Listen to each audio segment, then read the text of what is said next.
ओम शांति। हम सभी बहुत खुशियों के साथ शिवरात्रि मना रहे हैं। आज हम चर्चा करेंगे शिव हैं कौन। भारत में 12 शिवलिंग प्रसिद्ध हैं और जहाँ तहाँ शिवालय बने हुए हैं, उनकी प्रतिमाएं हैं शिवलिंग के रूप में। कुछ शास्त्रवादियों ने शिवलिंग के बारे में कुछ भ्रमित बातें भी कह दी हैं और कह दिया नारी को शिव की पूजा करने का अधिकार नहीं, लेकिन ऐसा नहीं है। शिव, जिसके लिए कहावत है सत्यम शिवम सुंदरम, जो सृष्टि का बीज है, जिसने इस संसार का संचालन अपने हाथ में लिया है, वो निराकार भी है, महाज्योति है। निराकार उसे इसलिए कहते हैं कि उसको शरीर नहीं है, न फरिश्तों का सूक्ष्म शरीर, न मनुष्य देह। 3 तरह के ही ये स्वरूप हैं, एक निराकार, एक आकार और एक साकार।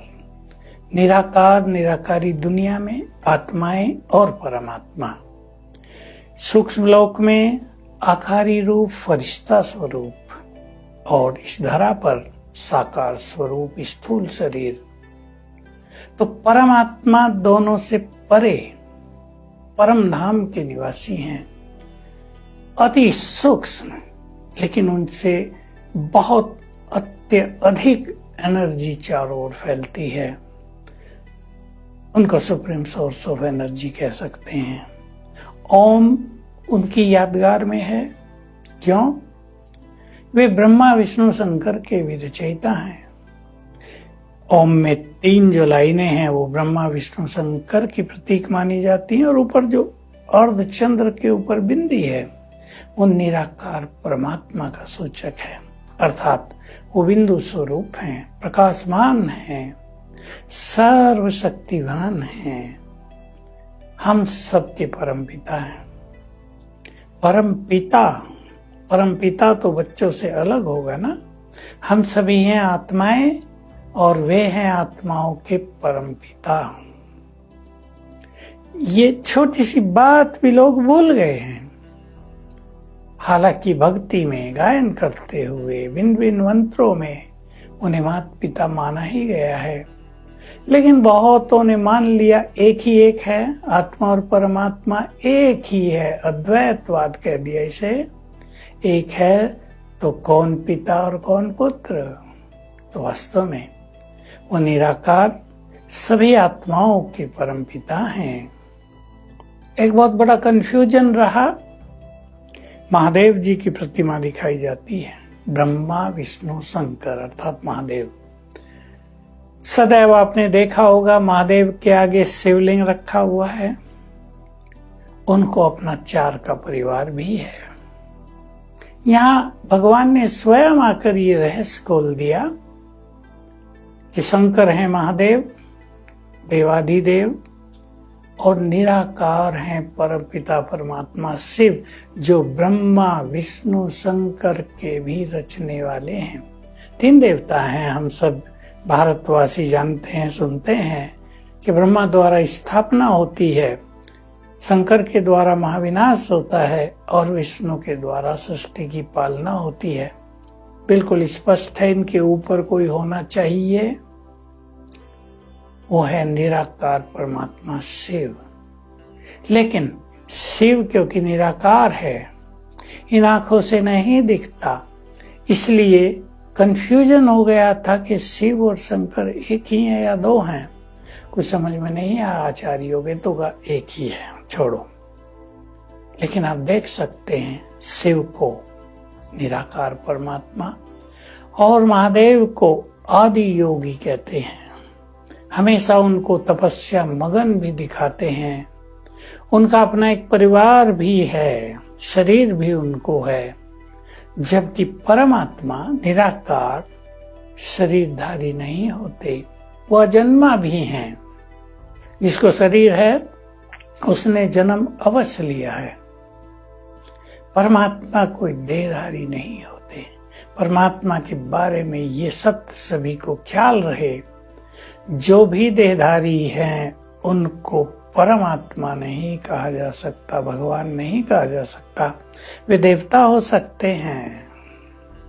ब्रह्मा विष्णु शंकर भी भगवान नहीं, भगवान की रचना है, देवता कह सकते हैं उनको। तो शंकर तो हमेशा तपस्या मग्न है, जबकि परमात्मा तो सदा संपूर्ण कर्मातीत हैं। उन्हें तपस्या की कोई आवश्यकता नहीं। तपस्या तो वे करते हैं जिन्हें कुछ चाहिए, जिन्हें संपूर्ण होना हो, जिन्हें मुक्त अवस्था को प्राप्त करना हो। फिर भगवान का तो सारा संसार ही परिवार है, चार का ही परिवार वो महादेव का है। तो हमें दोनों के अंतर को बहुत अच्छी तरह समझ लेना चाहिए। एक बात जो बहुत इम्पोर्टेंट है, मैं सभी के सामने प्रस्तुत भी करूंगा, स्पष्ट भी करूंगा, और ये जो भ्रम फैल गया है इसको दूर करने का भी प्रयास होगा। और वो है क्योंकि भगवान के बारे में लोग जान नहीं पाए, वो कहाँ है। ढूंढ ढूंढ के लोग थक गए, फिर भी ऊपर को इशारा करते हैं। कहाँ ऊपर, ये किसी को पता नहीं चला। तो मान लिया सब जगह है, सर्वव्यापी है, हर जगह है। सोच लो आज जरा। हम ये कह रहे हैं परमात्मा सब जगह नहीं है, ये भगवान ने स्वयं कहा मैं सब जगह नहीं हूँ, मैं तो ब्रह्मलोक का वासी हूँ। उसके तर्क हम दे रहे हैं। संसार में अज्ञान का अंधकार छाया हुआ है, विकारों का अज्ञान का अंधकार छाया हुआ है, पाप कर्मों का अंधकार छाया हुआ है, कुरीतियां, बुराइयां, अंधविश्वास, ये सब अंधकार छाए हुए हैं।